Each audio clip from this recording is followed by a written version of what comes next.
মোজার উপরে মুসা করার সুন্নত তরিকা কি? যেরকম আমরা ওযু করার সময় যে সময় মাথা মোছা করি, নতুন করে কোনো পানি নেওয়া লাগে না।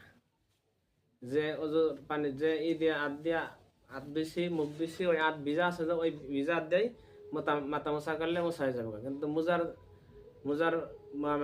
বেলায় এটা হবো না। মোজার জন্য এক্সট্রা করে নতুন পানি হাতে নিয়ে আনা লাগবো। হাতে নিয়ে আনা জাহিদা ফালিয়ে দেয়া, আর যে ভিজা থাকবো ওই ভিজা হাত দিয়া কিভাবে মোছা করা লাগবো?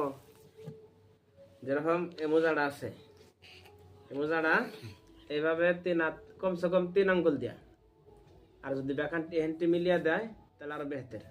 তাহলে মোজা হাতে পানি করে ভিজিয়া এর থেকে আবার টান রাখবো। খালি নখ দিয়ে টান দিলে হবো, বা আবার পরিপূর্ণ যদি হাতের তাইলা দিয়ে যদি টান দেয় তা হবো।